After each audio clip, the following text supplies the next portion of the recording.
Bonjour à tous et à toutes et bienvenue dans Drôle d'Histoire, l'émission qui s'est inspirée et a plagié Histoire au Code du Dévin. Je suis toujours en compagnie de moi, Kemao, aka les noms qui sont écrits en bas, petite nouveauté incroyable.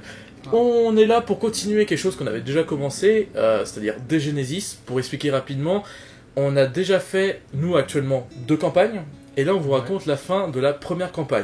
Donc il y a un petit espace temporel qui s'est passé, donc veuillez nous excuser si notre mémoire nous joue des fois un peu des tours, mais le plus gros est conservé, je pense. Pour répondre à 2 questions, la première, qu'est-ce que c'est des Genesis, et la deuxième, faut-il avoir vu l'épisode 1 pour comprendre cet épisode. Je commence par la deuxième parce que c'est très évident, oui, voilà, allez voir l'épisode 1 qui se trouve comme d'habitude de ce côté-là de la caméra, tout simplement parce que là c'est une suite mais vraiment directe, il y a vraiment tout qui est en lien, et tout qui est déjà installé, il y avait des pistes pour tout ce qui va se passer, donc si vous ne voyez pas, vous risquez de tomber dans un nouvel univers en plein milieu d'une campagne sans avoir les codes avant. ce qui n'est pas pratique. C'est pas pratique. Du coup, des Genesis, qu'est-ce que c'est comme univers rapidement? C'est du post-apocalyptique, dans lequel la technologie est toujours présente mais beaucoup plus rare. C'est-à-dire que le fusil existe, par exemple, les véhicules existent mais sont d'une rareté absolue. Et tout simplement, nous sommes, on va réutiliser toujours cette expression, mais dans du post-post-apo, parce que la société s'est plus ou moins reconstruite, mais dans une version très primale, finalement, d'où le lit d'ailleurs, je crois, d'un des bouquins Primal Punk, qui du coup, voilà, on est dans une société très primaire, très... Je sais pas la suite, mais... C'est du médiéval fantastique, plus ou moins, dans la technologie, on va dire. Qui est le plus souvent utilisé. Ouais, c'est ça, totalement. Enfin, du médiéval, je sais pas pourquoi je dis fantastique, il n'y a pas de magie, mais... Ouais, ça c'est parce qu'on a traîné un peu trop dans les secrets du jeu. Mais en dehors de ça, effectivement, voilà, la technologie est vraiment médiévale. Et ouais, c'est un très bon résumé. Après, il y aurait plus de détails en regardant l'épisode 1, même s'il y a quelques heures, ci et là, où ça sera une meilleure vision, je pense, du jeu. Et sinon, de toute façon, Genesis, c'est une très grosse communauté, donc vous pouvez vous renseigner très facilement pour voir qu'est-ce que c'est. On va commencer en représentant rapidement les personnages, on va moins s'attarder dessus, encore une fois que l'épisode 1, c'est logique. On va commencer par le tien, tout simplement. Je te laisse le présenter. Mon personnage, c'est donc Mokosh, qui est une anabaptiste, dont le principe des anabaptistes, c'est tout simplement d'être des guerriers religieux, en quelque sorte. Ils ont une autre branche qui est plutôt du genre à pas se battre et à cultiver des trucs, mais ils sont pas intéressants. Et elle est du genre un peu détachée de ce qui se passe autour d'elle, on va dire, mais quand elle est dans l'action, elle est assez efficace, je dirais. Je suis d'accord avec ce résumé. Autre personnage, celui de Gossed, qui joue Torik, l'hospitalier. Donc encore une fois, les hospitaliers, c'est des espèces de médecins, mais un peu extrémistes, c'est-à-dire que vu qu'il y a une maladie dans cet univers très violente, qui va avoir des répercussions très graves pour genre la société entière, eux ils se prennent pas la tête, on brûle. On brûle, on tue, s'il y a un problème, on s'en occupe. Voilà, le soin quand on peut, mais la plupart du temps ils vont pas se prendre la tête. C'est... Dans tout ça, Torik c'est le gentil. C'est vraiment celui-là qui est encore naïf, qui est encore jeune dans sa carrière et qui se dit qu'on peut sauver un peu tout le monde et que voilà, on ne mérite pas forcément de tuer. Et c'est vraiment ce qu'il caractérise, parce que c'est d'ailleurs le lien qu'il a avec mon personnage, parce que moi je joue Abby, une apocalyptique. Les apocalyptiques, très très rapidement, c'est des gros punks. Je pense que c'est un résumé... Oui, c'est des punks. Voilà, qui ne voient pas en l'avenir et qui sont, voilà, c'est nos futurs, hein, c'est des punks en fait, c'est génial comme résumé. Et voilà, il a sauvé par exemple mon personnage qui était normalement fait pour être tué rapidement, ce qui a posé des problèmes et ce qui a créé finalement le groupe d'aujourd'hui, ce triptyque composé du coup d'une anabaptiste, d'un hospitalier et d'une apocalyptique. Ça, c'est vraiment le résumé des personnages, et donc du coup, pour ce qui se passe en session, on est en fait à la suite de ce qu'on vous a raconté, logiquement. Quelques semaines se sont passées, vous vous souvenez que voilà, Torik était absent, enfin, on va pouvoir le retrouver. Nous, de notre côté, voilà, on a fait des petites missions ci et là, toi pour les anabaptistes, moi pour les apocalyptiques. Ça m'a permis, moi, de me faire des contacts, ce qui est toujours pratique dans une ville, notamment trouver le plan des égouts, ce genre de choses. Donc voilà, on s'installe plus ou moins, on est dans la ville de Karf, et on... après une soirée, tout simplement, dans laquelle on est invité par un des Fureurs. Donc les Fureurs, c'est un grade chez les Anabaptistes, si je dis pas de bêtises. Ou oui, c'est ça, c'est mes supérieurs. Ah, c'est supérieur. Dans lequel les Anabaptistes, bien entendu, très sages qu'ils sont, font tourner les bourgeons de brûlure, qui sont en fait la drogue et aussi ce qui cause la maladie que les hospitaliers combattent. Et nous, bien sûr, on se prend des grandes races, hein, parce que je suis une apocalyptique, elle n'est pas sage.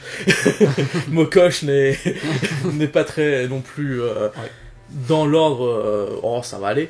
Et donc du coup, nous on fait juste une soirée et on tombe en fait sur Taurik en sortant.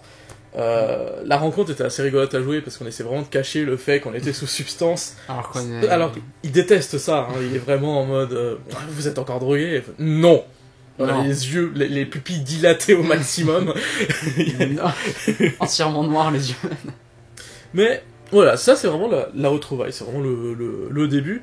Et ce qui va compter réellement, effectivement on a des petites notes, désolé, mais une campagne c'est très long à résumer, surtout en fait là on a à peu près 6 sessions, donc c'est normal si des fois on regarde en bas, ne vous inquiétez pas, on vous parle toujours à vous. C'est ça, en fait on va retrouver un juge, c'est Prael, accompagné d'une pie qui s'appelle Angel et qui est la pie de la première session, souvenez-vous, celle pour qui on a arnaqué le juge Albert, il y a beaucoup de juges, et qui tout simplement nous a qu'on a arnaqué. Celui de la mission où il y avait une fille qui avait disparu et finalement elle était avec cette pie-là. Voilà, et que nous, moi étant apocalyptique, je me suis dit je vais pas essayer de mettre des bâtons et roues à une autre pie. Franchement, ils font ce qu'ils veulent. Et donc du coup, on l'a arnaqué et comme vous le savez, on est tombé sur une embuscade, tout ça. Et ce juge-là, en fait, Prael nous explique que déjà Angel, la pie a été tabassée et que du coup, il suspecte peut-être que notre agression et la sienne peut avoir un lien. Et donc peut-être que le juge Albert, qui est du coup le père de la fille, tout ça de première session, soit peut-être derrière tout ça. Nous, on prend l'information comme elle vient, c'est-à-dire, ok, il va falloir s'en occuper. Et génial qu'est Prael, il nous donne une petite information, c'est qu'actuellement le juge Albert se trouve dans un camp qui se trouve au nord de la forêt maudite, rappel des anciennes sessions encore une fois. On va pas toujours tout réexpliquer, désolé, vraiment allez voir le premier épisode, hein, c'est nécessaire. Obligatoire. Et donc au-dessus de cette forêt se trouve un camp, et en fait c'est une réunion de juges, peut-être je dis bêtise, mais c'était que des juges. Enfin bref, c'est une réunion super importante. Et on sait qu'après cette réunion, il va y rester quelques jours, seul, sans garde, et donc ça serait peut-être le moment d'aller le voir. Sauf que, avant de partir, il va se passer 2-3 petits trucs, parce que je te laisserai tout le moment génial de cette session, moi comme ça je fais juste l'introduction. Avant de partir, en fait, un G-Méthane au bar vient nous voir, et en mode, il y a Thomas qui veut vous parler, et Thomas, c'est la personne avec qui Abby s'est fait un contact quelques jours auparavant quand Mokosh et Abby étaient seuls. Ce à quoi Abby fait allez, on y va quoi, moi je l'aime bien, il est sympa. Mokosh toujours à faire la gueule, en mode oh putain de G-Méthane. Sur tous les contacts que tu aurais pu avoir, et Taurik en mode oh mais qu'est-ce que vous avez fait en absence. Voilà, c'est vraiment le groupe qui s'aime. Et du coup on y va et on apprend en fait que Shen l'acrobate, un apocalyptique, les a arnaqués et leur a fourgui de la merde en gros, hein, je sais plus exactement les détails, mais en gros ils aimeraient bien le retrouver et pour faire ça ils ont juste besoin d'un objet l'ayant appartenu. Si on le fait, ils nous promettent nourriture, je crois 2 ou 3 chèvres cuites prêtes à être mangées, ce qui ne se refuse pas, et aussi un contact qu'ils ont en ville, hein, qui est un forgeron et qui permettra d'améliorer plus ou moins notre équipement, ce qui est vraiment le cas, on va pouvoir l'améliorer, au sens système de jeu, effectivement, il y a une amélioration. Pour ce faire, ça va être très simple, je me suis fait des contacts pendant mon absence, je sais que dans les égouts, il y a un gros coin apocalyptique dans lequel ils s'échangent, il y a un marché, etc. On va aller là. J'y vais, je vais voir une des personnes avec un contact, je demande au MJ, c'est une personne avec qui j'ai sympathisé, c'était le cas, merci le jet de dés, et donc du coup je lui dis clairement, écoute, il y a Shen l'acrobate, il a fait de la merde, il y a des mecs qui lui en veulent, moi j'aimerais que ça se tourne pas mal contre lui, donc j'aimerais ne pas devoir l'affronter physiquement, est-ce que tu peux pas m'aider à trouver une soluce pour ça, moi est-ce que je peux trouver une de ses affaires, juste voilà, quelque chose du genre. Et ça marche, elle me dit tout simplement qu'il a par manque d'argent pour payer ses bourgeons, vendu un de ces artefacts sur lequel il tenait le plus. Cet artefact, en réalité, c'est une télécommande qui ne marche pas, et sur lequel il a ses initiales gravées, parce que c'est pour lui quelque chose de familial, un truc comme ça, c'est quelque chose qui avait beaucoup de sens et qu'il a vendu pour de la drogue. Et c'est un ferrailleur qui l'a. Bah, moi je me dis bah, très bien, je vais aller voir le ferrailleur. Les ferrailleurs, bon, ça tombe pas particulièrement plus que ça avec les apocalyptiques, mais c'est pas non plus J. Bethane et, et Anabaptiste. Donc du coup, bah, on y va. Il me le vend un peu cher, mais comme Abby a beaucoup d'argent, parce que je rappelle que généralement dans l'émission, elle prend 2/3 de l'argent, mais comme elle paye tout aux autres, les autres disent rien, parce que finalement, ça revient un peu au même. Et donc du coup, bah, elle se le paye, on retourne le voir. Vraiment, c'est vraiment la mission en fait de rappel, parce que je crois en plus qu'il y avait eu un trou en fait entre justement la fin de la partie 1 et le début de cet épisode. Donc Charlie nous a tous juste remis dans le bain en fait de l'univers de Genesis. Donc très simple la mission. On lui donne l'artefact, on est très content, il nous donne nos chèvres, nous dit voilà, tel contact fera ça pour vous. Et par contre, faites gaffe. Vous savez, il y a un jeune là, qui s'est engueulé avec votre Anabaptiste. Apparemment, il chercherait à se venger. On fait ouais, d'accord, mais ça dérange si bah, du coup on se défend. Ah non, non, pas du tout, il faut bien foutre une claque aux jeunes pour qu'ils retournent à leur place. Donc, franchement, on s'en fout. Et je pense qu'il aurait pas dû être aussi autant je m'en foutiste, parce que je vais te laisser raconter, parce que c'est le clair d'heure de gloire de Mokosh. Ce qui se passe, tout simplement, c'est que on sort de leur tente là au Djametan, parce qu'ils ont des tentes, et pas loin, quelques mètres plus loin, il y a 2 arbres, et entre les arbres il y a une espèce de fil, vous voyez, un peu un truc en mode cartoon où t'es censé marcher et tomber à cause du fil. Alors nous on voit ça à des kilomètres, et au fur et à mesure qu'on s'approche on entend psst, psst, ils arrivent, sur doucement. Bien entendu, ridicule au possible. On les appelle de loin en leur disant de sortir. Et je me souviens d'une réaction, c'est que quand il sort, il se force à rire comme si en fait il était toujours en maître décision, il fait ha ha ha ha, vous êtes tombé dans mon piège.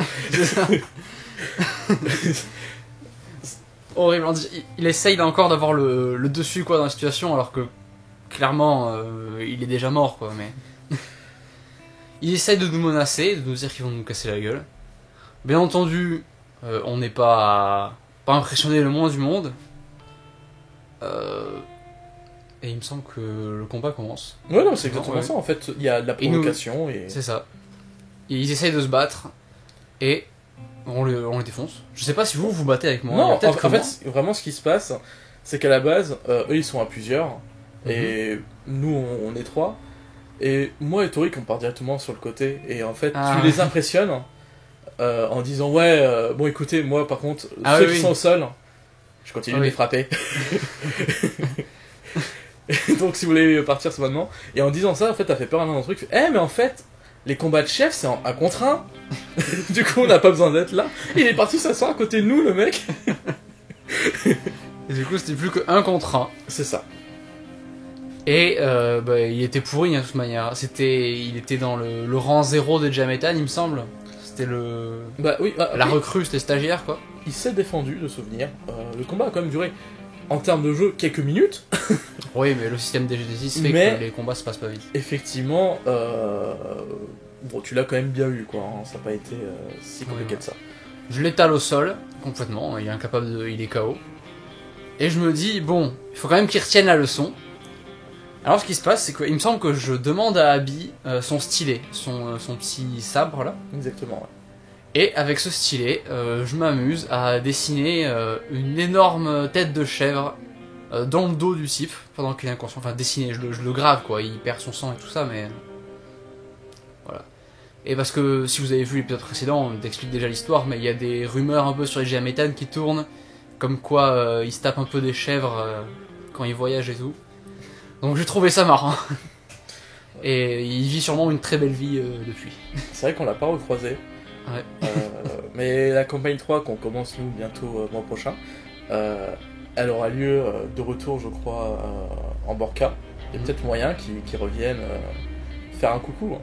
Mais effectivement c'était la fin de la session. C'était vraiment la session reprise un peu des Genesis. Du coup il s'est pas passé tant de choses que ça. Regardez on l'a résumé je pense assez rapidement. Mais Il y a ce petit à la fin qui nous, voilà, nous rattache à tout ça et on Voilà. est en mode, ah putain, c'est vrai que c'est drôle, les Genesis. On fait des trucs sympas quand même, surtout quand on a un personnage qui est un peu. Du coup, ouais, après ça, on va quand même décider de vouloir partir plus ou moins pour là-bas, mais Abby, je sais pas si on en a parlé un peu dans l'épisode 1, donc on va le réindiquer ici. A vu lors de ses séjours à Carf, dans justement le marché apocalyptique dans les égouts, une tenue qui s'appelle l'Ombre Noire, qui est une grande tenue apocalyptique mais très développée, etc. et réservée généralement aux chefs.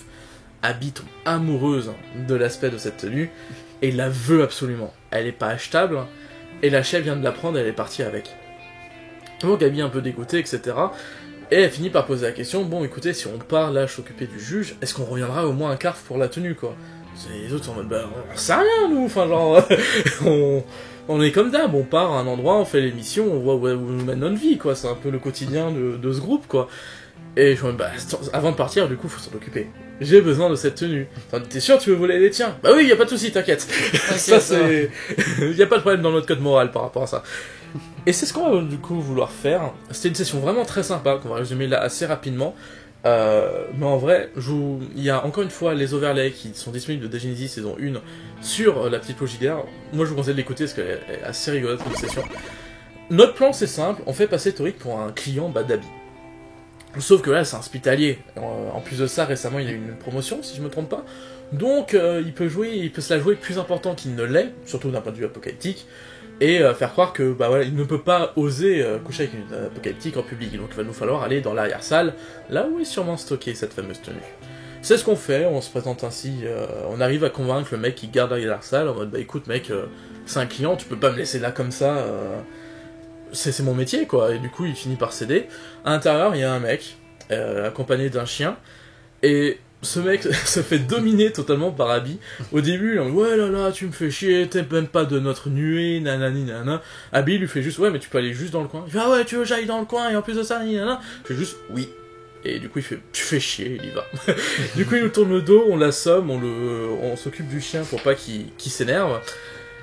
Sauf qu'au même moment, un homme chauve, énervé, dans la salle principale, vient de rentrer et s'inquiète parce qu'il n'a aucune nouvelle de la chef, etc.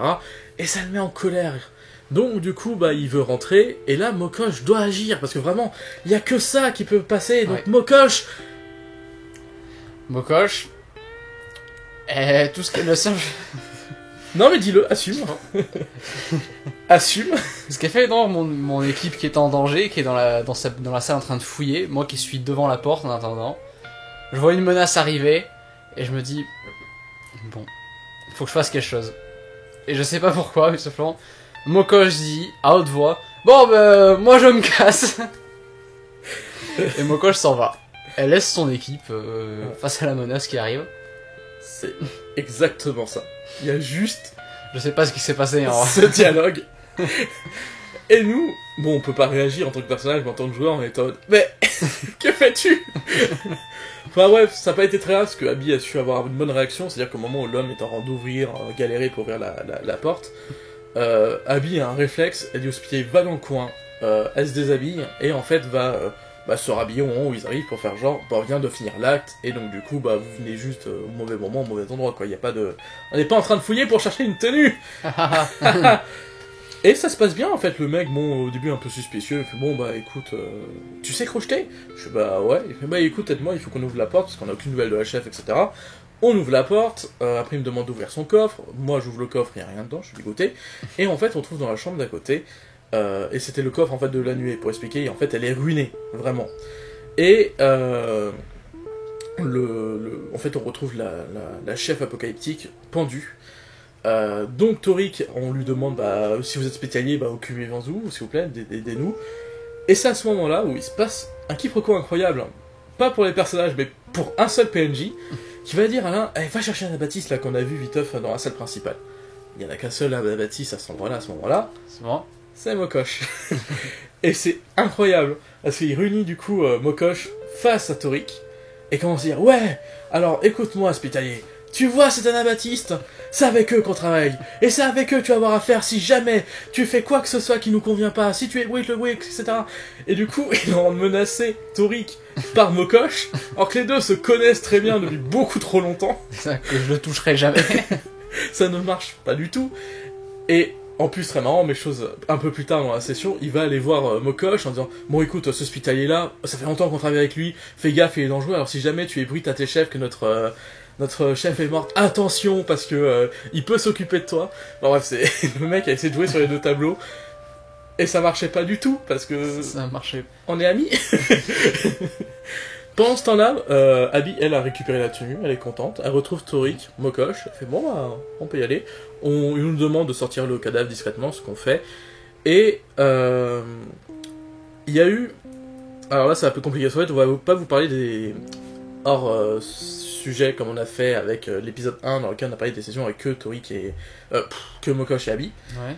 Mais dans une des sessions one-shot qu'on a fait, parce que des fois, Gosset peut pas être là, hein, c'est le plus adulte d'entre nous, donc il a un boulot, donc c'est un peu moins possible. Dans une des sessions, on a récupéré pas mal d'argent, en fait, grâce à un personnage, ce genre de choses. Ouais. Une sacoche d'argent. Et Abby, en fait, décide cet argent, en fait, que le groupe vient à peine de l'avoir, donc personne s'est attaché, personne l'a utilisé ou quoi, enfin, genre, on était juste là. Et en fait, Abby, sachant que la nuée est vidée, se dit, je vais faire un truc, c'est que pendant que l'anabaptiste va dire à ses chefs que la chef est morte... Parce que je reste quand même fidèle aux anabaptistes. à mon culte, hein.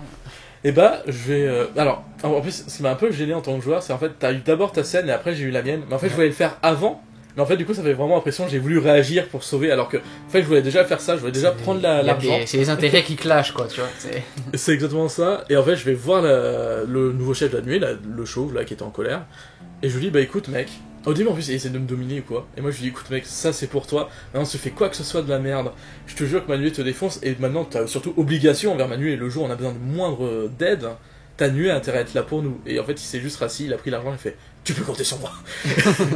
Ça a été le petit moment sympa, et j'espère que ça revienne, mais malheureusement, ça c'est pas revenu pour l'instant, et je pense pas que... Et vous comprendrez peut-être plus tard, mais... On va y arriver de toute façon. Là. Ouais. Du coup, voilà, c'est plus ou moins la fin des petites sessions, et c'est là où on va commencer plutôt. C'était les sessions reprises. Ouais. Là, c'est le moment où on va vraiment commencer le fil rouge pour terminer la campagne, la première campagne de Genesis. Donc là, il y a vraiment une plus grosse histoire à raconter. Là, c'était vraiment deux petits trucs, deux petits annexes. Ouais. La campagne commence par le fait qu'on veut se rendre, tout simplement, à la ville qu'on vous a dit, là où se trouve le juge. Et j'ai perdu son prénom, c'est un prénom ridicule. Albert. Excusez-moi s'il y a des Albert qui me regardent. Ridicule. Ne le dis pas directement. Sur le chemin, il y a, en fait, on croise rapidement Sarah Rash, qui est une hospitalière elle aussi, une chef de Torik directement, oui, avec qui... Que Torik a rencontré en brûlant le village de la session 1. Exactement. Et cette Sarah Rash, en fait, se trouve dans une petite forteresse, et en fait, il y a plein d'hospitaliers qui ont été morts sur le champ de bataille, etc. Nous, on s'approche pour Torik, parce que je t'avoue que nous, on n'a aucune raison d'aider. Et Torik aide quelqu'un, il soigne un peu, et en fait, quand il va demander si c'est possible qu'on l'aide à gérer la situation, on est en mode, désolé, on a déjà nos propres problèmes, ça va être possible, donc on va se séparer là. Mais voilà, on est passé, on a fait une petite aide, et après on va surtout faire beaucoup de chemin, on va rencontrer pas mal de personnages, on va rencontrer une anabaptiste pour que... de l'autre clan, justement, l'anabaptiste, la filière... de ceux qui cultivent. Voilà. Pour avoir une discussion intéressante autour de ça, on a rencontré des juges, mais voilà, rien de très intéressant, jusqu'à temps qu'on retourne à Justicienne. Une fois à Justicienne, on décide de trouver un endroit où passer la nuit, tout simplement, parce qu'il en faut bien, et quel meilleur endroit que l'épave, le coin où tous les apocalyptiques traînent, et où Abby a des contacts, justement, surtout sa supérieure directe, je crois. C'est ça. Axel, qui donc nous permet d'avoir un endroit où dormir. Abby passe la soirée avec sa supérieure. Il me semble qu'elle consomme quelques bourgeons, ce genre de choses. Même mieux, en fait, on consomme avant qu'on se sépare. Donc il y a Mokosh avec moi. Torik est déjà parti, il part à l'hôpital, il va se faire soigner, c'est Torik. Mais en fait, on reste ensemble, et en fait... On fait pas un concours ? Je fais pas un concours avec Axel, moi. Tu fais un concours de bourgeons avec Axel, où t'es en mode à chaque fois, quelle en prends une, tu fais ok, j'en prends une aussi. C'est ça. Parce que, on l'a pas trop dit là, mais c'est dit dans l'épisode précédent, Mokosh a une relation amoureuse avec Abby. C'est vrai. Et Mokosh est assez jalouse, on va dire, et elle aime pas trop les rivales. Et Axel est une rivale, parce qu'elle aussi, elle a déjà montré un certain intérêt pour Abby à plusieurs reprises. Donc à chaque fois que Axel essaye de montrer un peu sa domination, Mokosh elle renchérit. Et donc, 1 bourgeon, 2 bourgeons, 3 bourgeons, 4 bourgeons. Je crois que c'est Axel qui gagne. Ah oui, Mokosh, je sens très très mal. En fait, tu as fait un jet et tu l'as raté pour voir si tu tenais la drogue et t'as fait un bad trip. Vraiment, en fait, t'as commencé à te poser des questions, mais pourquoi je me bats? Est-ce que finalement j'ai raison d'être un abatiste? Est-ce que ça a un sens tout ça? Et t'es parti en full dépression. Nous, effectivement, après on part en fait de notre côté. Et donc, effectivement, drogué, tout ça. C'est ça. Et Abby et Axel se disent qu'ils vont régler une affaire avec une ennemie de Axel, quelqu'un qui l'a arnaqué. Ils brûlent la maison de cette personne. On l'a détruit en fait, effectivement. Ah oui, vous la brûlez pas, ça se remarque brûler. Mais... c'est peut-être un peu trop violent. C'est l'habitude de brûler. ça c'est hospitalier. Ouais. Non, mais non, c'est juste en fait on détruit tout à l'intérieur. On met vraiment en gros dire, on détruit tout, on fait du bruit. Et en fait on s'est trompé de maison. En fait c'est une vieille dame qui, c'était devait être un vieux, c'est une vieille dame. Et nous on est juste partis en courant, on s'est trompé. Totalement drogué, on s'en foutait, on est juste retourné à l'épave. Oui, a priori Axel aussi avait quand même pas mal pris oui. les effets des bourgeons. Moi de mon côté, cependant, vu que Abby m'abandonne pour cette supérieure qui m'a vaincu au concours alors que je suis déjà en questionnement sur ma vie, je vais au bar tout simplement de l'épave et j'y croise un collègue à moi, un anabaptiste, qui lui aussi a l'air un peu en questionnement sur sa vie, qui a l'air complètement dépressif, qui a l'air aussi vachement atteint. Et on discute dans des délires clairement pas clairs.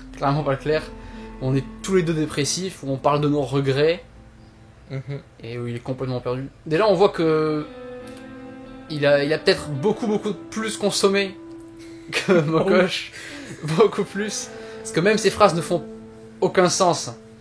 Il y a... Ça, on s'en souvient tous les deux, ça c'était rigolo.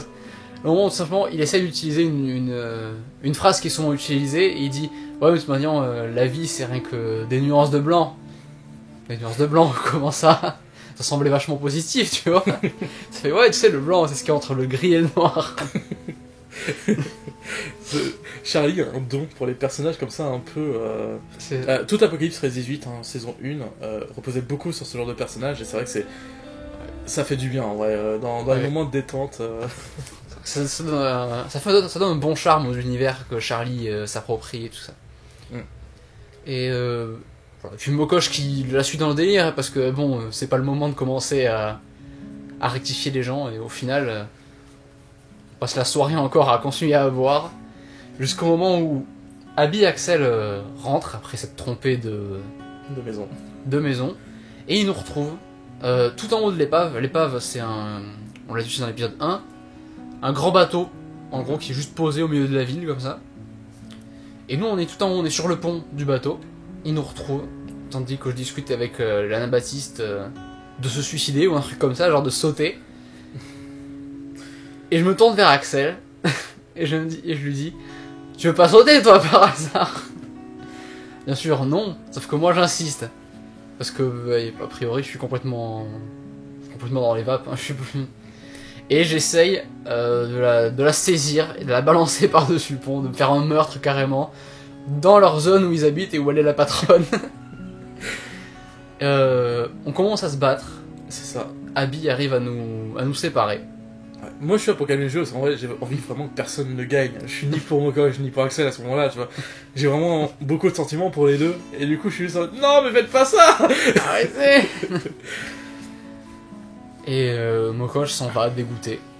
Ouais. Et en fait la session se termine là-dessus, sur ce statu quo.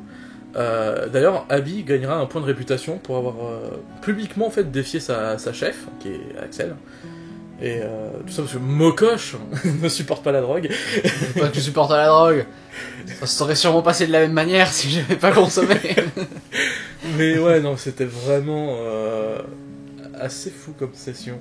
Et bon, une fois qu'on fait ça, au petit matin, donc là on est à la session d'après,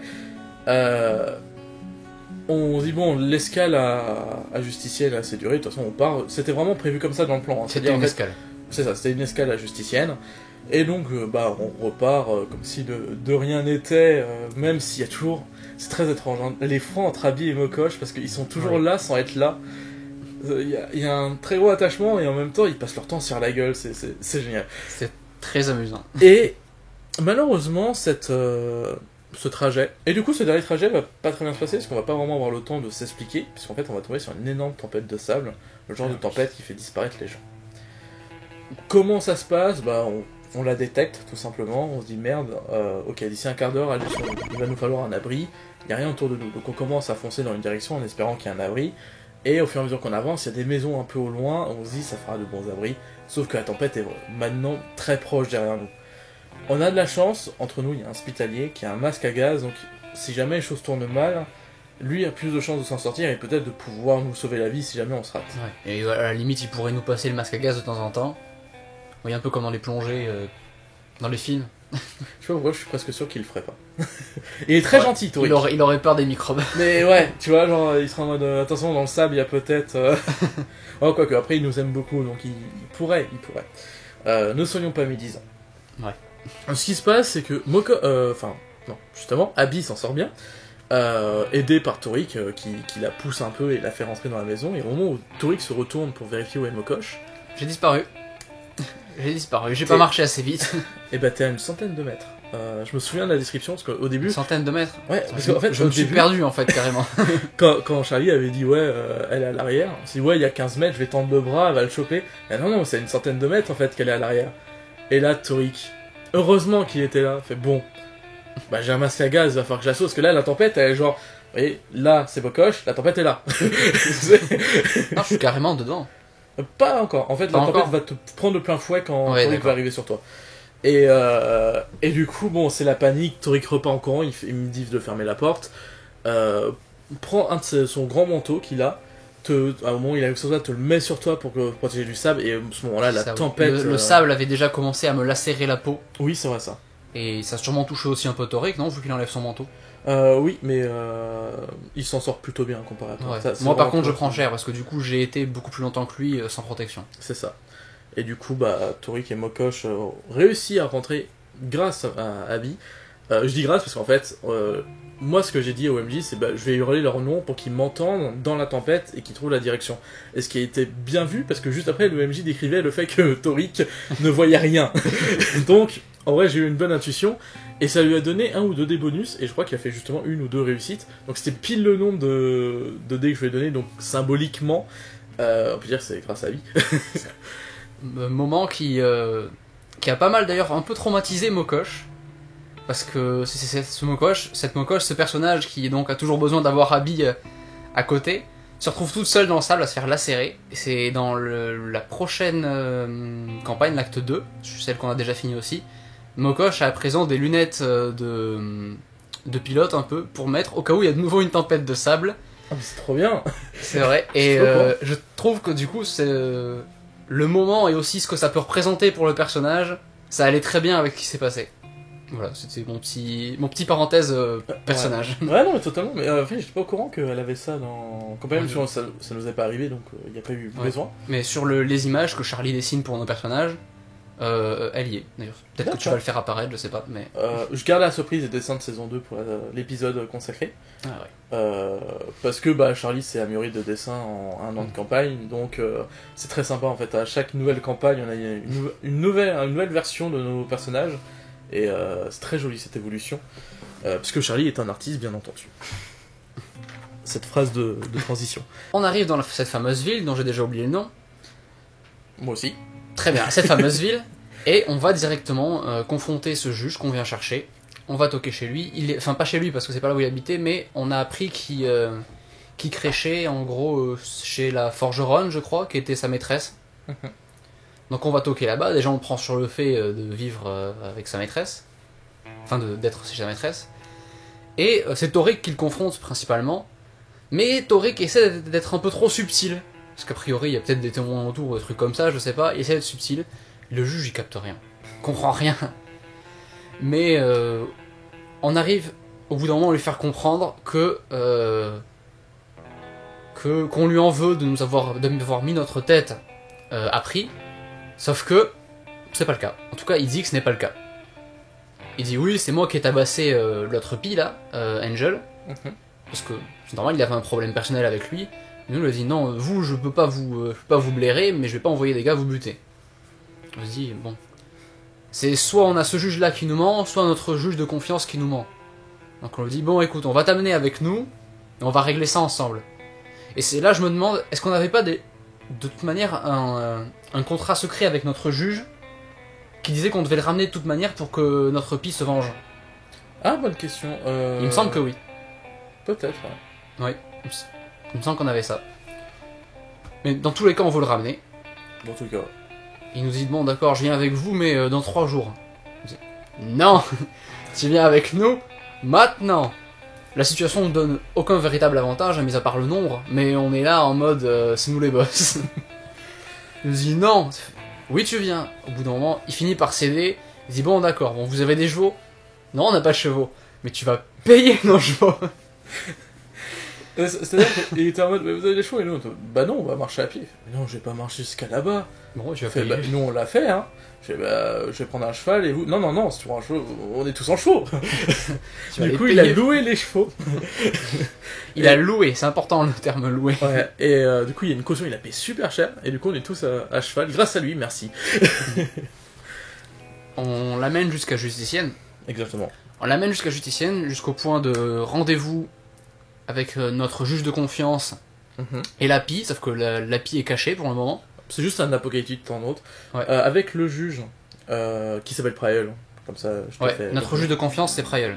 Et il y a un chroniqueur qui est là avec lui. Alors les chroniqueurs, je sais pas si on en a parlé rapidement dans le premier épisode, donc au cas où plus de présentation, c'est juste, ils sont là pour le savoir, ils se cachent derrière des mages, ce genre de choses, pour faire disparaître un peu de la part d'humanité, parce que ils sont en fait pas très combat, ils sont vraiment là pour essayer de, en fait ils essaient de comment on appelle ça, résoudre le flux. Le flux c'est en gros l'internet de l'époque, avant que tout parte dans l'apocalypse, et eux ils veulent essayer d'y retourner et peut-être avoir plein de savoir et savoir enfin ce qui s'est passé.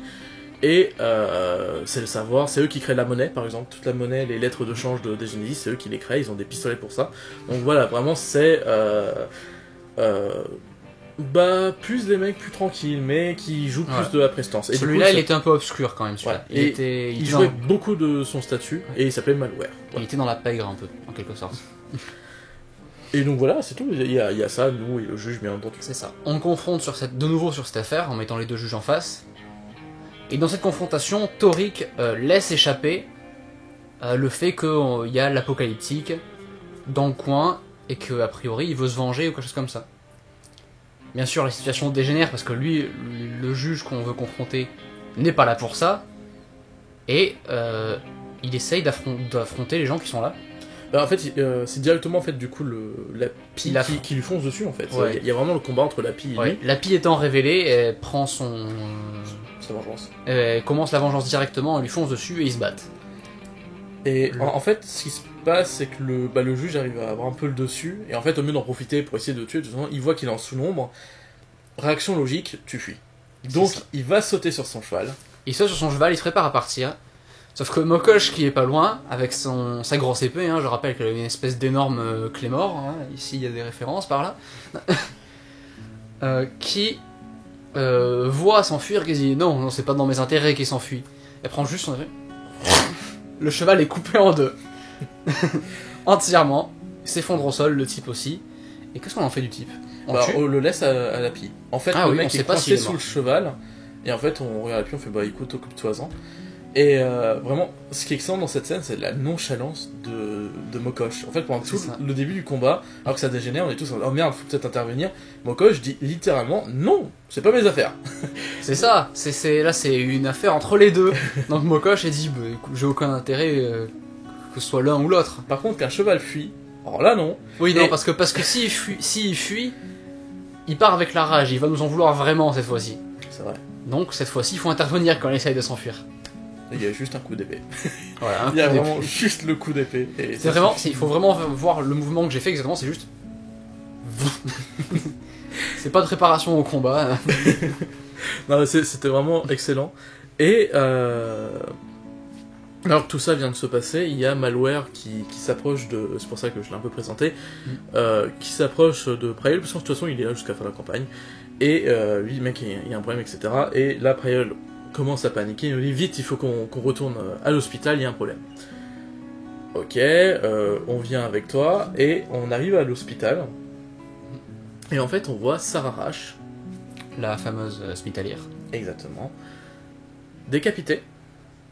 Le corps mutilé et la tête mise sur un pic en plein milieu de l'hôpital. Ce qui est déjà très problématique. Alors au début on suppose que c'est les cafards, mais c'est problématique parce que ça veut dire qu'ils sont à l'intérieur de l'hôpital. Et donc là ça commence à prendre des mesures vraiment pas prévues.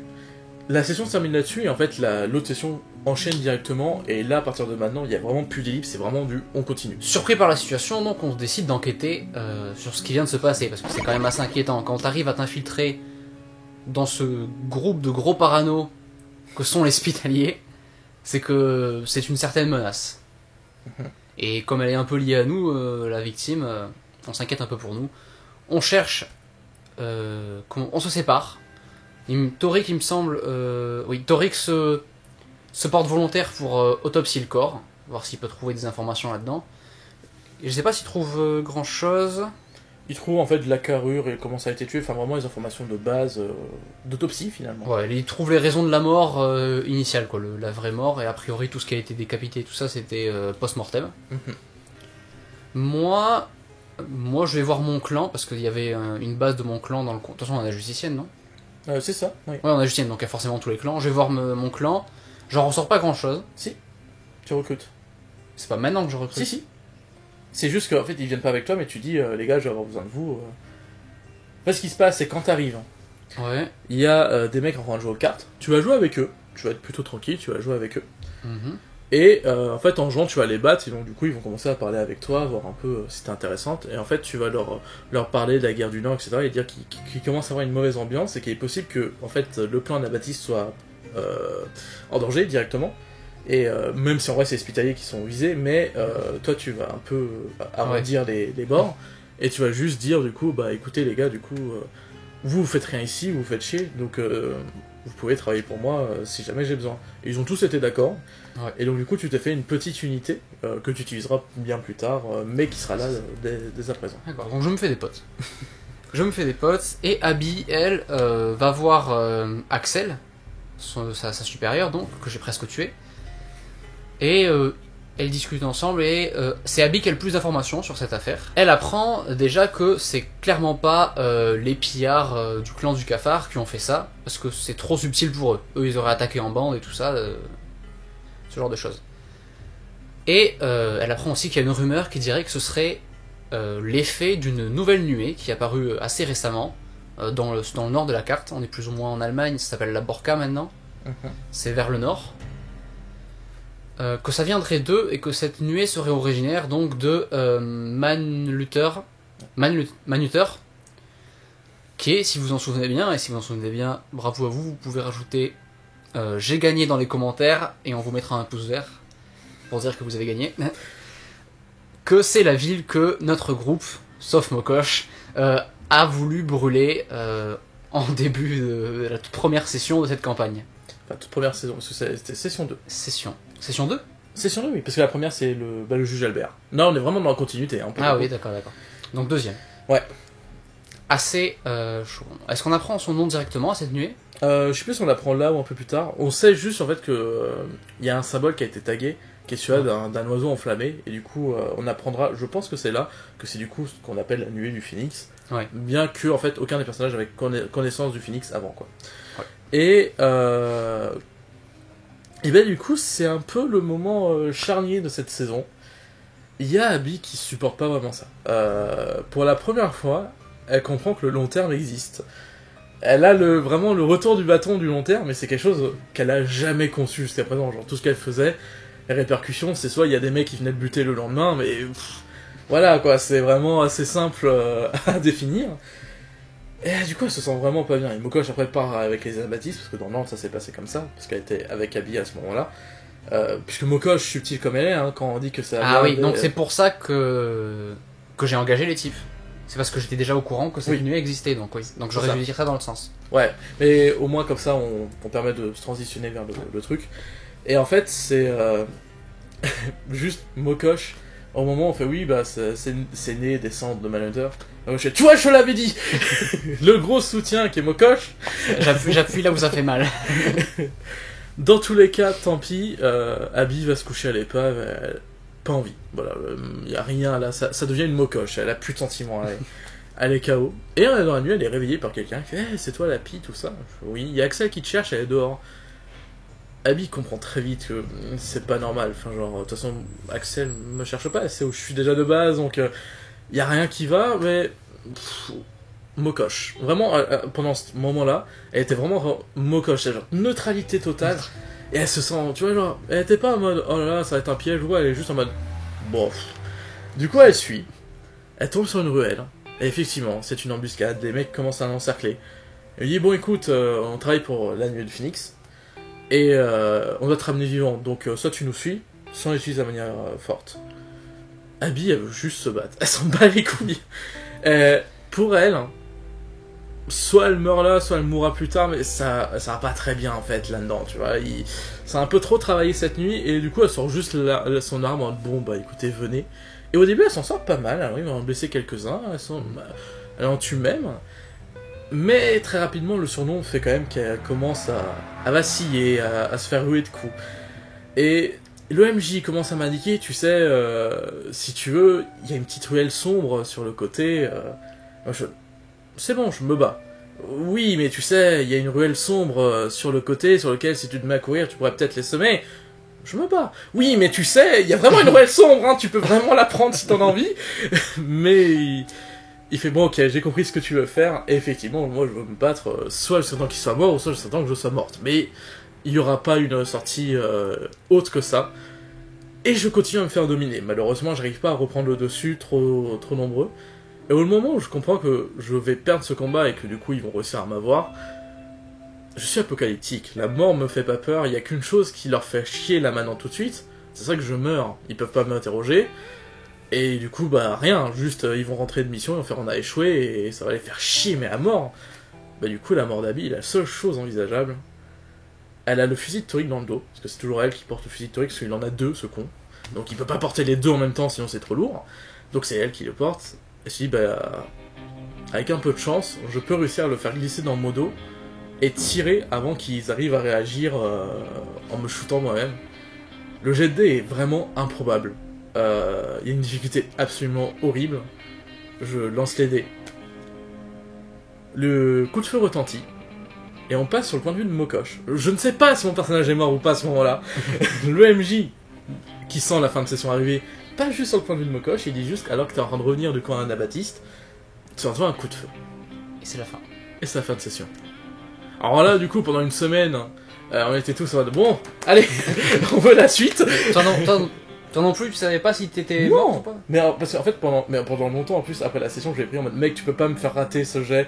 C'est un choix beaucoup trop dur. Tu peux pas juste me dire, bah en fait, non. Et il me disait, non, mais je fais mon truc.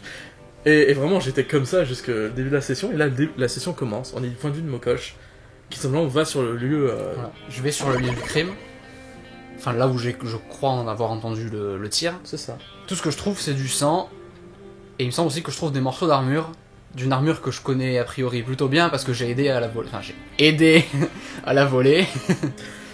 C'est l'armure de Abby. Donc bien entendu, Mokosh qui est complètement accro à Abby, de toute manière, c'est le début de la panique. On suit les traces jusqu'à une porte. Je frappe à la porte de toutes mes forces, à plusieurs reprises, très longuement, parce que quiconque qui est à l'intérieur n'a sûrement pas envie de m'ouvrir. Ils finissent par ouvrir après que j'ai envoyé une menace du genre que j'allais finir par la défoncer, cette porte, hein, parce que elle n'aurait pas résisté, hein, soyons honnêtes. Un type ouvre la porte avec les mains en sang. Et je sais que dans cette situation, il est forcément prêt à me péter la gueule. Et il sait que moi aussi je suis prêt à lui péter la gueule, forcément. Donc je joue la confusion. Je lui dis où est mon ami et tout ça, et lui il essaye aussi de jouer sur le truc du fait non, je l'ai pas vu. Je crois qu'elle est partie je crois qu'elle est partie ailleurs. Oui, elle est partie à l'épave. Je sais. Bien sûr, Mokosh sait où elle est l'épave, vu qu'elle a dormi dedans plusieurs reprises. C'est l'épave. Oui, oui, l'épave, vous savez, là où il y a les apocalyptiques. Mais c'est où l'épave?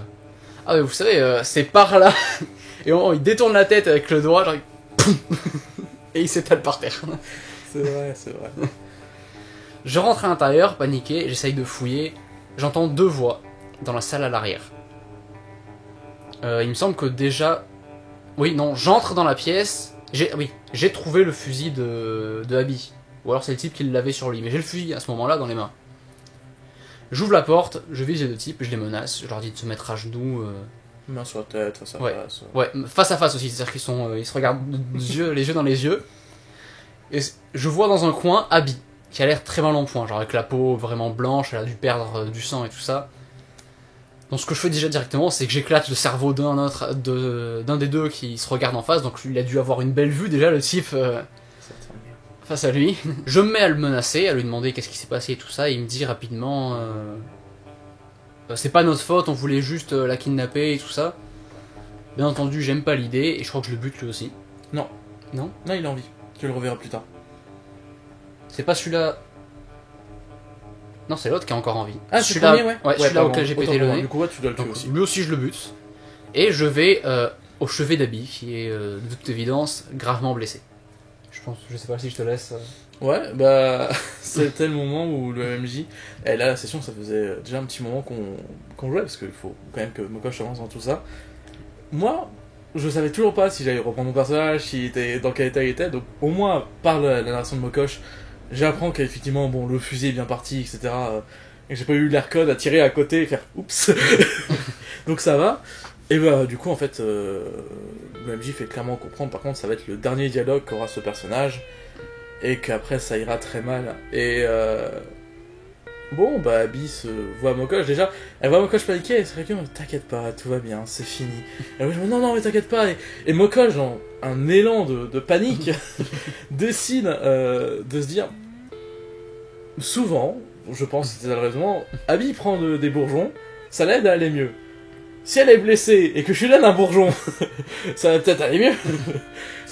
Il y avait de ça, mais il y avait aussi le fait que je savais, enfin Mokosh aussi savait, et Abby savait, mais tout le monde sait que ces bourgeons, il y en a certains avec des effets différents et tout ça. Oui.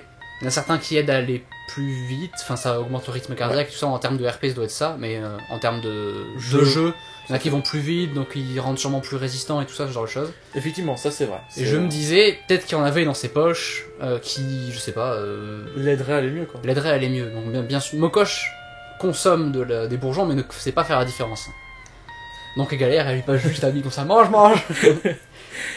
Et ouais, elle essaie de calmer, et ça va être le moment des derniers mots, et Mokosh est paniqué en mode t'inquiète pas, tu vois, elle commence à se lever en mode je vais aller chercher quelqu'un. En fait non, t'es sûr que tu vas tenir? Et elle commence vraiment à paniquer. Elle dit juste écoute, défonce-les tous.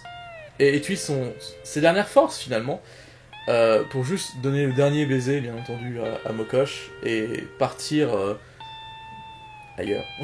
Je ne sais pas de la religion des Genesis, mais en tout cas partir.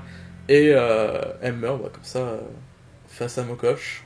C'est ça. À ce moment-là, il y a des juges qui arrivent. Les juges, Exactement. comme vous l'avez vu dans la première vidéo, c'est un peu les policiers. Ils arrivent sur place, et il faut savoir que les juges et les anabaptistes sont plutôt potes. Donc déjà, de base, ils considèrent que je ne peux pas être la fautive. Et le MJ aussi, je sais pas s'il a fait vraiment exprès de faire ça comme ça, mais il fait dire aux juges ah oui, vous êtes fait attaquer par ces apocalyptiques, et vous êtes défendu. Donc bien sûr. C'est 3 apocalyptiques. C'est 3 apocalyptiques, donc c'est-à-dire que c'est 4. Parce que celui-là aussi à l'avant.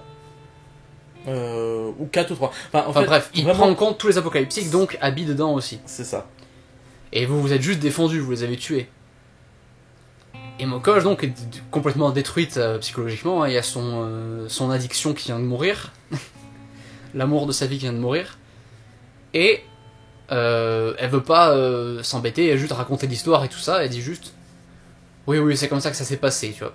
Et je trouve ça très amusant parce que du coup ça fait que Mokosh verbalise sa culpabilité du fait qu'elle soit morte alors qu'elle était pas là, ou des actions qui se sont passées. Et je trouve que ça aussi c'est un moment personnage qui a du sens, ou limite ça ressemble à un film, tu vois, la mise en scène fait vraiment avec le écho à la mentalité du personnage. Et c'est génial ça. Totalement, ouais. Malgré tout, on te met en garde à vue par nécessité, c'est-à-dire, voilà, ça va être... Le temps qu'il fasse les papiers, quoi. C'est ça. Et par chance, Par chance, je suis dans la cellule juste en face de celle où il y a le type auquel j'ai pété le nez en rentrant dans le truc. Donc bien entendu, je le regarde droit dans les yeux, je le menace pendant des heures, tout ça. Je l'interroge aussi. Je lui dis qu'est-ce que vous avez fait, pourquoi elle est morte et tout. Et le mec il est paniqué parce que déjà il voit que dès que j'ai l'occasion, je vais lui briser les jambes, je vais lui faire bouffer ses boyaux et tout ce que vous voulez. Il panique, il me dit non mais c'est pas nous. On a essayé de l'arrêter et tout, mais elle voulait pas se faire capturer, je crois qu'elle voulait mourir, elle s'est suicidée. Mokosh, j'ai dit non, c'est pas possible qu'elle se soit suicidée. Mokosh est dans le déni total. Et alors elle est toujours dans le déni total, mais vous apprendrez ça peut-être plus tard, peut-être que ça aura évolué, on verra. Et tout simplement, ce dialogue se termine simplement par Mokosh qui lui dit dès que j'en ai l'occasion, je t'exécute. Ouais, une bonne relation qui commence. Ouais, génial. Mokosh sort. Mokosh est libéré et retrouve Torik. Torik apprend la nouvelle. Torik est aussi chagriné parce que même si les hospitaliers et les apocalyptiques sont pas potes, entre Torik et Abby quand même s'ils aimaient bien se chercher la merde entre eux, ils étaient potes quoi, c'était sympa. Ouais. Tout le monde était attristé par la mort d'Abby. Et justement, parce que vous retrouvez Axel. On retrouve Axel aussi, qui est chagriné aussi, vu qu'elle aussi elle avait un love interest dans Abby. Tout le monde est triste et tout le monde décide du coup qu'on va prendre notre vengeance sur la nuée du Phénix, qu'on va l'exterminer, tout simplement. Mais avant ça, l'heure est quand même aux adieux. C'est les adieux d'abord. Et par chance, on a un hospitalier et tout ça, donc il n'y a pas de souci pour récupérer le corps d'Abby. Et donc ils vont pouvoir le cramer. Et toujours dans le déni total, Mokosh ne demande même pas à Torik d'autopsie Abby pour voir comment elle serait morte, quoi que ce soit. C'est pas possible. C'est pas possible qu'elle se soit suicidée. Mokosh est complètement sûr qu'elle s'est vraiment fait tuer à ce moment-là. Et c'est vrai que, en plus, une autopsie aurait pu vraiment tout. Oui. Oui. Ah, j'avais pas tilté, tu vois, genre jusqu'à présent, t'aurais pu clairement juste demander et vérifier les doutes, mais non. Non, c'est pas possible. Et de toute façon, ça sera jamais possible, parce que quelle meilleure façon de dire adieu que la crémation. Ouais. Et c'est une apocalyptique, elle croit pas au futur, ça sert à rien de garder le corps, ce genre de choses. Exactement, on l'enterre pas ni rien, ça va être cramé. Donc on se décide juste d'un petit endroit où vous la cramez. Ouais.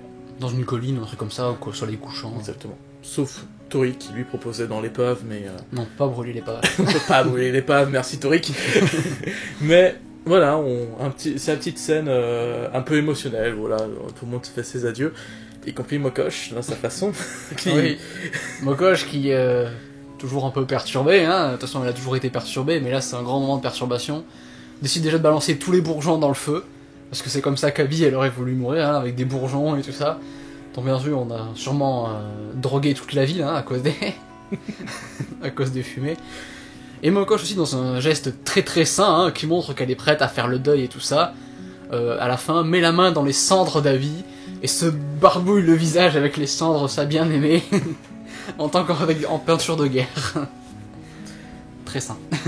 Exactement. La suite, elle est très simple, je vais le résumer parce que c'est en quelques mots.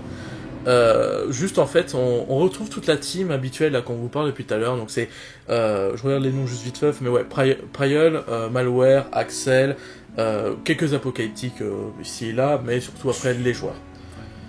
Et c'est juste un rendez-vous pour dire bon maintenant qu'est-ce qu'on fait, sachant que juste avant la plupart des joueurs et Axel étaient d'accord pour dire il va falloir défoncer cette nuée, c'est pas possible. Et de toute façon tout le monde est d'accord, y compris Priol pour d'autres raisons, parce que Priol pour lui c'est juste c'est un danger, tout ça. Ouais. Donc finalement tout le monde est d'accord sur le fait il va falloir s'occuper de cette nuée. Axel elle dit j'ai des choses à faire ici à Justicienne, je peux pas y aller, donc du coup écoutez moi je vous paye l'expédition. Donc elle est pas volontaire à la base, hein. Je la menace un peu, disons, en partant dans la culpabilité, je la culpabilise pour qu'elle paye. C'est vrai. Parce que je l'aime toujours pas, hein. C'est pas parce qu'Abby elle est morte que c'est toujours peu. Oui, non, c'est vrai qu'il y a ces histoires-là. Enfin, après, ça reste du Mokosh, hein, à force. Je la culpabilise pour que. toujours très sain dans ses relations, Mokosh. Toujours. Et c'est à ce moment-là où mon personnage temporaire, en fait, c'est. Entre en jeu, et c'est un personnage qu'on a déjà expliqué un peu. C'est Ada, un des néo-libyens, de la session dans la forêt maudite. Ouais. C'est pas celui-là qui avait perdu son frère, ou c'était l'autre? Alors, j'ai un doute, mais de toute façon, il y avait qu'un seul survivant, je crois. C'est lui qui est parti à l'arène, qui est parti, etc. Ouais, donc, bah celui-là qui a perdu son frère, non? ouais, je crois. Ouais. D'accord. Et bref, du coup, bon, en attendant de finir la campagne, parce qu'il reste de toute façon qu'une session, je jouerai Ada. Et le groupe comme ça se forme entre guillemets, et Ada a pour l'avantage qu'il a rejoint la nuée du Phénix, parce que c'est un volatile, il n'avait aucun lien, il y a la nuée qui a proposé, lui il a juste du boulot, il est resté très bas dans la hiérarchie, donc il n'est pas non plus en lien direct avec ce qui s'est passé un peu précédemment. Il y a eu quelques conversations d'ailleurs entre Mokosh et Ada qui étaient assez rigolotes par rapport à ça, où Mokosh prenait très mal à moins d'interprétation. Mokosh toujours rancunière, et on lui dit que la personne avec qui elle va bosser était dans le clan au moment où Abby s'est fait tuer. On n'était pas potes. Non, et c'était mignon parce que moi il y a vraiment cette conversation. En fait, on essaie des gros blancs d'une minute avant chaque discussion. Et le MJ était toujours, vous voulez arrêter la conversation là? On dit, non, c'est RP. C'est ça, c'est RP le vide. Genre on se regarde droit dans les yeux. Et Anna, il essaie d'être calme. Non, mais tu sais, je vais me racheter, tout ça. Et Mokosh, je te dis, ah, parce que tu penses que tu vas pouvoir te racheter en les tuant, c'est ça? Et toujours super énervé de tout ce qu'il disait. Et en fait, la conversation est juste finie en mode Anna qui est bon. Et est parti. Mais, ouais, ça c'est vraiment juste la préparation. Et dans la préparation, il y a un plan. Après, je te laisserai raconter, je pense, un peu l'action, tout ça, parce que c'est là où on rentre dans l'intérêt. La préparation est très simple. Ada, faisant partie de la nuée, fait croire qu'il a réussi à capturer, comme avait demandé la chef, les membres du groupe, donc Torik et Mokosh, et vont aller voir la chef en premier lieu. Ça va permettre de faire une... mais non, j'ai perdu le terme. Quand on envoie des gens, c'est éclairage, voilà. Ouais. Voilà. Il me semble que le plan était, en gros, de tuer la tête du clan, ouais. Pendant que nous, nos armées, les gens que j'avais engagés, des gens que Axel avait engagés, ce genre de choses. En tout, on était plus d'une centaine. Ouais. C'était cool, ça. Tandis que, du coup, attaquer les troupes qui n'avaient plus de leader, du coup, et qui étaient sûrement sans organisation et tout ça. Ça devait être ça, le plan, de toute façon. Ouais. C'est ce qui me semble être le plus logique. Et de toute façon, je te laisse continuer, parce que de toute façon, là, on est dans la mise en pratique du plan. Oui. Et donc, Ada nous tient en laisse avec des chaînes et tout ça, pour faire genre qu'on est capturé. Nous amène jusqu'au leader, qui est une femme avec un masque, elle a l'air d'être défigurée dessous. Je sais pas si elle officialise ça, ou si c'est juste nous qui faisons la conclusion que c'est la mère de la petite fille. Alors, elle officialise, mais pendant le combat qui va suivre. Ok, donc elle officialise plus tard, mais je vous le dis directement. C'est la mère, en gros, de la petite fille qui était infectée, et à cause de ça, que eux ont brûlé tout le village. En gros, elle révèle... Enfin, c'est pendant la discussion, parce qu'en gros, la discussion va très vite s'envenimer. Ouais. Forcément, parce qu'il y a de la rancune, de toute façon, des deux côtés. Et en fait, au moment où, je crois que c'est Tori qui dit un truc, et en fait, elle va remballer en mode, oui, bah ma fille, vous avez dit qu'elle devait aller bien, et que tout irait bien, etc. Et du coup, c'est comme ça que c'était l'officialisation, mais on s'en doutait énormément, de toute façon. C'est ça. Et je me souviens que dans cette discussion, que Torik menait plus ou moins, avec Ada qui tenait toujours les laisses à côté... et leurs armes dans un sac à côté. Ouais, il avait pris les armes en scred. Je me souviens que moi, j'étais dans une idée que Mokosh se sentait toujours quand même coupable d'avoir plus ou moins participé dans cette affaire. Et au début, elle était un peu compatissante avec cette personne, même s'il y avait Abby derrière. C'était une situation assez... Elle était indécise, quoi. Tu vois, ça a été déchiré. Et ce que le problème, c'est que cette femme en face, elle la joue trop... je domine et tout ça, et en mode tant mieux qu'elle soit morte, votre coéquipière et tout. Et là, ça marche pas, du coup. Là, le peu de compassion que Mokosh, elle avait pour cette personne, que du coup, en gros, c'était... Mokosh se voyait comme vraiment au centre de tout ce qui s'était passé, quoi. C'est à cause d'elle que tout s'est passé. Alors c'est faux, mais c'est juste qu'elle est comme ça, elle prend tout pour elle. Et elle décide tout simplement de remballer ce boss final, en lui disant qu'elle le fait pas flipper et tout ça, qu'elle ferait mieux de se rendre maintenant, même attachée, elle les défonce. Et Ada rigole. Ada, le geôlier, rigole sur cette provocation, esquivant tout de suite la mèche, et ça part en combat directement. Ada lâche nos chaînes et nous balance nos armes, et on commence à se battre. Elle est pas toute seule, d'ailleurs même elle quitte la pièce, et elle laisse sa garde royale, en gros, s'occuper de nous. 8 gardes royaux qui étaient assez imposants, il me semble, assez... Bah, le combat est bien violent, on est 3. C'est vraiment un peu désespéré comme combat. Et pire que ça, elle revient dans le combat après. Donc, ouais, et sûrement avec une arme, elle est sûrement allée chercher une arme, c'était une arme à feu. Mais non, je crois que c'est elle qui contrôle la nuée d'insectes. Hein. Oui, mais elle avait une arme dans les mains. C'est ça? Non, la nuée d'insectes c'est plus tard, on vous a spoilé. Ah ah. Mais non. Il me semble qu'elle avait une arme, juste. Une arme à feu, sûrement. C'est ce qu'elle avait été chercher. Bref, dans tous les cas, elle revient de toute façon pour botter des culs. Et nous, on se défend comme on peut. Ada prend cher. Je pensais que c'est un personnage un peu basé combat. Bah, visiblement pas trop. On prend tout cher Ouais, dans ce cher. combat-là, quoi. C'est Ada le pire, Mokosh après, et Torik c'est sûr qu'ils s'en sortent le mieux parce qu'en fait la première phase, c'est-à-dire juste on dévince les larbins pour parler un peu phase jeu vidéo quoi si vous préférez, Torik est quasiment intouché. Il a vraiment bien... géré. Torik l'a joué à la distance aussi. Il avait des armes à feu et moi et Ada on était au corps à corps. Donc c'est vrai que plus logique qu'on prenne des dégâts. Ensuite elle revient, donc on continue à se battre. Ça c'est plutôt intéressant et Ada s'effondre. Ada s'effondre De fatigue. de fatigue, c'est ça. Même de douleur, lui, parce que c'est vraiment plus le PV que l'ego qui a manqué. Ouais, il est tombé KO, quoi. En termes de jeu, il est KO. Ouais, et je suis quasiment out, même si je vais pouvoir réintervenir un peu après plus tard. Mokosh l'est pas, mais au prochain coup, elle l'est. Et il y a vraiment il reste un coup pour tenir. Moi, j'étais persuadé qu'on avait perdu, que c'était la fin de la campagne. Hein. Le combat est que c'était la fin de l'aventure totale. Vraiment désespéré pour le coup.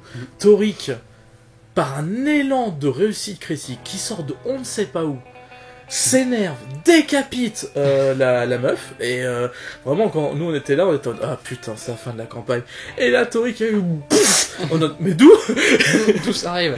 Et malheureusement, alors qu'on pensait que c'était la phase finale, c'est bon. On est sauvés, ça y est, non. C'est là la vraie phase finale. Il y avait un boss caché. 1m70, que du muscle, non, qui arrive sur un bon 1m70, il était pas géant. Un truc vachement imposant. Un truc vachement imposant. Un espèce de mutant. Un ferromancien. Ferromancien, oui. Qui est une espèce d'homo de Genesis en gros. D'où le nom du jeu. Il me semble qu'on en a parlé un peu dans la première campagne, mais en gros c'est les mutants, les grands méchants quoi. On a forcément parlé pour la session 2 avec Manhunter. C'est la grande menace. Ça. Et donc les ferromanciens, c'est ceux qui contrôlent des phéromones au mieux de contrôler les insectes comme était la petite gamine. Et en fait, ce ferromancien va du coup tenter de contrôler nos esprits un à un. Ada c'est foutu, il essaye même pas, hein. Il est en mode lui il est pas dans le combat. Il essaye Torik mais ça arrive pas. Il essaye une autre personne. Mokosh. Malheureusement ton esquive ne marche pas. Voilà, mon esquive ne marche pas. Et j'imagine que tout le monde commence à s'inquiéter parce que Mokosh, vous l'aurez sûrement compris au bout d'un moment, elle découpe des chevals en un coup d'épée, elle tue plusieurs personnes juste en moulinant autour d'elle. Si elle tombe sous le contrôle de cette créature, c'est basiquement 2 boss finales. Bah là c'est fini. Franchement je donne pas cher à Torik. C'est ça. Et par chance, complètement par chance, Mokosh était quand même au bord du chaos, et même si elle tombe sous le contrôle de la créature, elle fait juste un effort du coup pour se battre, et elle tombe KO du coup à cause de cet effort. Il faut savoir, en fait, déjà t'as un talent, on n'explique pas trop le système de jeu et tout dans l'histoire, mais en gros t'as un talent, et ce talent te permet... une capacité berserk. Ouais, c'est ça, en gros de dépenser je sais pas combien d'ego d'un coup, par contre ça te fait des gros effets, mais ça fait qu'à la fin tu t'effondres. À la fin de ton action, tu t'effondres, tu tombes par terre si tu finis à 0. Et c'est ce qui s'est passé là. T'as fini à 0, donc t'as fait ta dernière action et pouf, écrasé. Donc il ne reste plus qu'une personne face à une autre. Torik contre la créature. Torik qui commence à prendre cher, parce que du coup la bestiole lui envoie des nuées et des nuées de guêpes et ce genre de choses. Des guêpes boostés à je sais pas quoi, parce qu'ils arrivent à percer à travers sa tenue. Effectivement, oui. Parce qu'ils sont blindés, j'ai oublié leur nom, les Spitaliers. Les Spitaliers. Et encore, parce que nous on était encore plus... parce qu'on s'est pris quelques attaques, mais lui, il prenait moins de dégâts, et pourtant il prenait déjà cher. Donc nous, ça a vraiment été ultra mortel comme attaque. Et encore une fois, quand on s'est désespéré, le MJ nous rappelle « oubliez pas qu'il y a des trucs qu'il y a eu en préparation de session, etc. » Et effectivement, Ada a eu, avant de partir, des bourgeons, par un Spitalier qui dit « Écoute, d'habitude on n'aime pas ça, mais vu la situation, si ça peut servir, prends-en. » Et alors qu'on est tous assommés, Mokosh et Ada, il semblerait, on dit ça parce que nous on sait pas, on était pas là. On sait pas, on était KO. Il semblerait qu'un certain Torik ait cédé à la pression. Et il prend des bourgeons. Ce Spitalier hypochondriaque qui avait un problème dès qu'il avait l'air d'avoir une petite maladie ou une petite tache sur lui, prend des bourgeons. Et c'était les bons bourgeons parce que c'est ceux qui boostent à fond. Et il devient complètement fou. Il monte de level, enfin il monte pas de level, mais Bah, c'est comme on a expliqué juste avant, les bourgeons ont des effets, et les bourgeons là qui a été donné, c'est des effets un peu berserk, c'est-à-dire c'est ce qu'on utilise sur les champs de bataille pour que les soldats avancent. Un peu comme les nazis qui droguaient leurs soldats, bah là c'est la même idée, c'est que tu prends ça et t'as plus peur de rien, t'y vas et t'as les muscles qui gonflent, t'as le cœur qui s'accélère, enfin c'est un berserk quoi. C'est ça. Et dans un combat contre le boss final, lui tout seul, pour tout sauver, il arrive à vaincre. Je sais pas si le combat est difficile ou s'il prend vraiment le dessus dès le début et qu'il l'écrase au fur et à mesure. Il écrase au fur et à mesure, mais je sais pas si c'est d'un coup. J'avoue que je sais pas non plus si c'est d'un coup. Mais honnêtement, en tout cas, c'était héroïque. C'était héroïque. Enfin, vraiment, là c'est. Encore une fois, si on aime rapprocher ça au cinéma, ouais. Là d'un coup la scène est un peu au ralenti. T'as d'un coup la petit éclairage là qui vient prendre juste Toric pour faire ses contours, éliminer et suivre tous ses mouvements. Enfin voilà, c'est. Il arrive à vaincre la bête. Voilà. La bête. Le dragon. C'était pas le dragon. Le ferromancien qui meurt, mais alors c'est marrant parce qu'il devient un peu ridicule dans la mort. Enfin, c'est vraiment. Tu sais, il meurt mais comme un pauvre humain et le truc nous a fait tellement de mal avant que tu sais, t'aurais limite voulu qu'il meure de manière. C'est ça, genre il explose et il envoie plein de guêpes partout pour c'est son attaque kamikaze de fin. Non. Mais non, il meurt juste. Ce qui est réaliste, hein. Attention, c'est pas une critique. Ouais, c'est juste normal.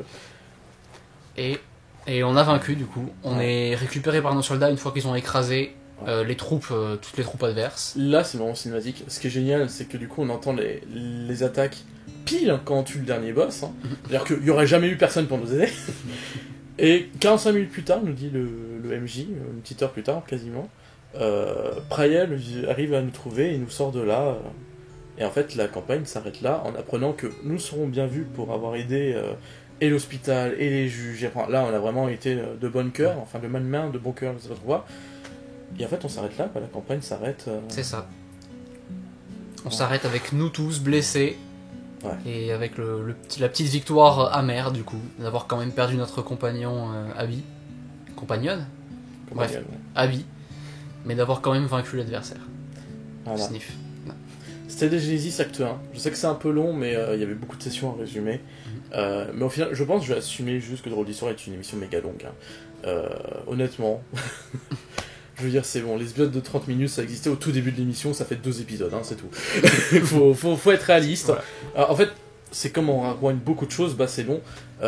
Et sachez-le, si vous êtes arrivé jusqu'ici, vous pouvez écouter en plusieurs fois, hein. C'est pas grave, YouTube sauvegarde généralement votre déplacement, donc c'est pas grave si vous écoutez en plusieurs fois, il y a aucun souci, donc faites-vous kiffer, nous on vous donne ça pour ça.